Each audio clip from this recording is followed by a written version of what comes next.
Okay, good morning. So, interesting times that we're in.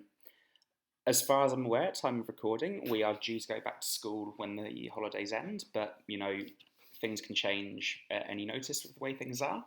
So, I'm doing this mostly to practice making a video lesson for you guys and also to give you a bit of a sort of revision boost over the holidays.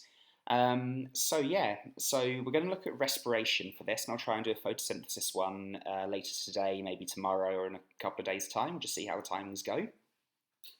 So I want to start off with some generalised key points. So remember, respiration, the overall purpose is to produce adenosine triphosphate, ATP. So ATP is the molecule that produces that allows energy to be released in our body. Any process, whether it's making a protein, making a muscle move, sending a nerve impulse, whatever, that all ultimately relies on ATP to provide energy. So making ATP is really essential. That's why respiration is a really important process. The equation for aerobic respiration is glucose plus oxygen makes carbon dioxide and water and ATP. I've got the chemical equation there for you too. Anaerobic respiration we're not going to look at in this video. We're focusing entirely on aerobic respiration. And then remember, aerobic respiration mostly occurs in the mitochondria. The first stage is in the cytosol, but yeah. And it's an exergonic and catabolic reaction. So exergonic means it's releasing energy, and catabolic means it's breaking down large molecules. So that's like the opposite of photosynthesis, which builds up a large molecule. If you look at the chemical equation, glucose is quite a big molecule comparatively, C6H12O6. So that molecule is being broken down, making this a catabolic reaction. Okay? So let's begin by looking at glycolysis. By the way, I'll put all of these sheets as photos onto Google Classroom for you, so you can access them later to help you have a look at them. So I'm going to have to get used to sort of the mirror image of this, so bear with me as I make errors throughout this. So first of all, we're going to look at glycolysis. And glycolysis is the one stage of aerobic respiration that does not occur in the mitochondria. It occurs in the cytosol. So remember, the cytosol is the liquid that goes throughout the cell, and that's where our glycolysis is occurring. And I've just put below that diagram the input. So the first input is glucose, which we get from either food as animals or photosynthesis as plants. Just a point on that, remember that respiration is done by plants and animals. It's a fairly common misconception that photosynthesis is for plants, respiration is for animals. Hopefully by now you're very familiar with that not being the case. Photosynthesis is for plants only, but all living things, plants, animal, fungi, protists, whatever, they all do respiration. But just worth reminding you of that, because it'd be such a silly error if you get a question wrong based on that at some point. So as well as glucose being our inputs for glycolysis, we also have some adenosine diphosphate and free phosphate molecules. We have NAD, which is an unloaded coenzyme, which means it's able to pick things up, which we'll look at in a second. And ultimately, we're going to get out 2 pyruvates, which move into the mitochondria, and we'll also get 2 ATP and 2 NADH. Again, a quick note on that. Getting 2 ATP is really helpful. It's great, good for the body, but that's a tiny fraction of how much ATP is going to get made. If you remember the equation, we're ultimately going to get 34 to 36 ATP molecules. So really, glycolysis isn't making a huge amount of it. The key thing that's happening is it's making the pyruvate. Okay? Anyway, so like I say, I'll put this image onto Google Classroom so you've got it. I've just got there that glycolysis literally means the breakdown of sugar. So the first thing that happens is glucose breaks down into 2 pyruvates. Pyruvate is a 3-carbon molecule. Glucose is a 6-carbon molecule. So the one molecule of glucose breaks down into 2 3-carbon pyruvates.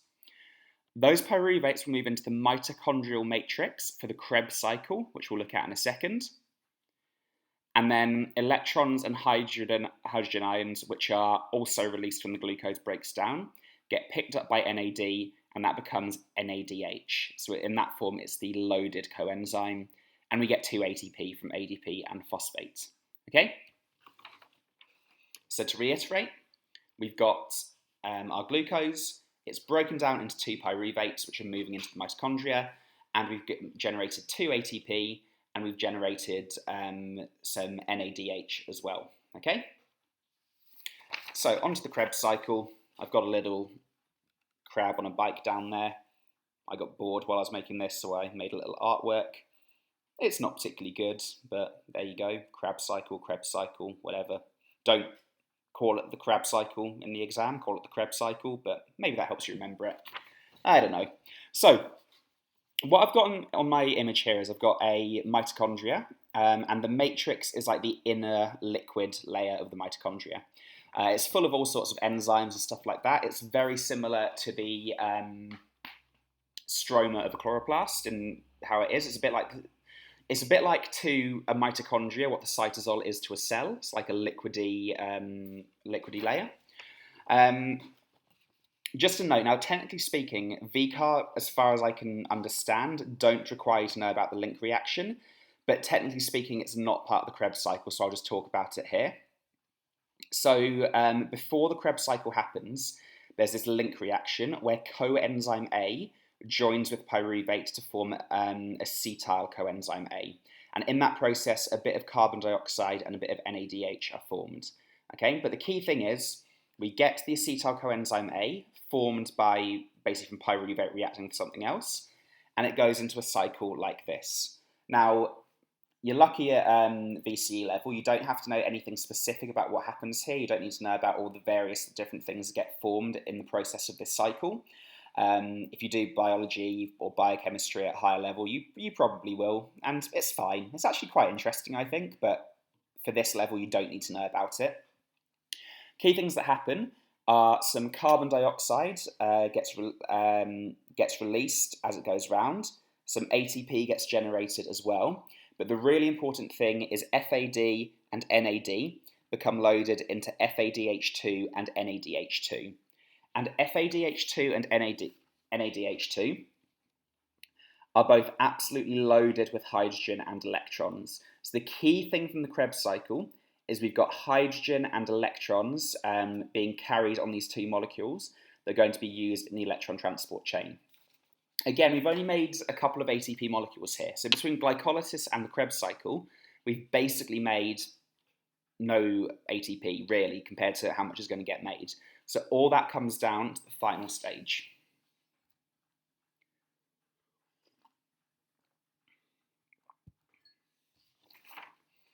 So the electron transport chain, this happens in the inner membrane of the mitochondria. There are proteins embedded on the inner membrane of mitochondria. You can also refer to it as the cristae. And I've got a diagram of the proteins and how it looks there. You'll see it looks very much like the plasma membrane of a cell with the phospholipids. Just a bit of a reminder of the biology of that. They've got hydrophilic phosphate heads and hydrophobic lipid tails. But the key things that happen is NADH and FADH2 unload their electrons to these proteins in the chain. The electrons get passed along it. You don't really need to know this, but for the record, the NADH unloads to the first protein, and the FADH2 unloads to the second protein. And then the electrons just move from protein to protein to protein to protein. Okay?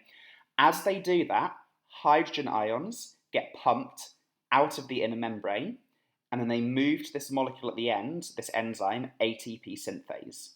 The hydrogen ions move through the ATP synthase, and in that process they generate 34 to 36 ATP. So the vast majority of the ATP comes from the movement of the electron transport chain. So again, just a bit slower. NADH and FADH2 unload their hydrogen and electrons. The electrons pass along the proteins in the membrane, which is the electron transport chain. As the electrons are passed along, hydrogen ions get pumped out of the inner membrane, and then they move back in through the through the ATP synthase, and that generates the ATP. The other key thing that happens, if you remember our formula, water is a product of respiration. And that's because the electrons get picked up by oxygen, so it becomes negatively charged oxygen. It basically instantly combines with hydrogen ions because water chemically doesn't like being negatively charged, and that forms water, or H2O. Okay? So that's the basics of what happens to generate our ATP through aerobic respiration. And like I say, we'll look at anaerobic respiration a little bit later. And if I just go back to the original information I had. So if you look at the equation, glucose plus oxygen makes carbon dioxide and water and ATP. So it's a bit simplified compared to what we've looked at, but if we break it down, the glucose is an input for glycolysis, the oxygen is an input for the electron transport chain, the carbon dioxide is an output,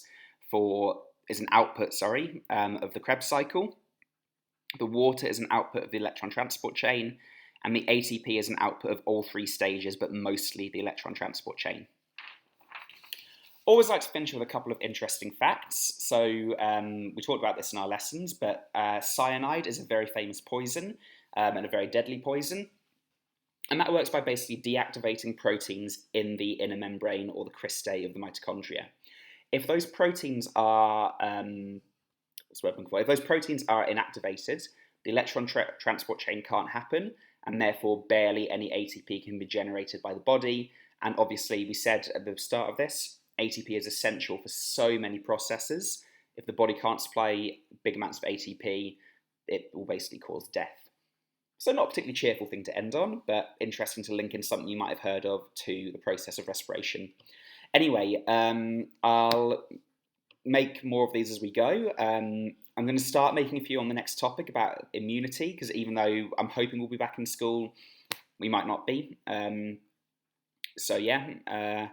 And otherwise, just keep safe, keep indoors. I know it's not the most exciting thing in the world, but it's for everyone's benefit.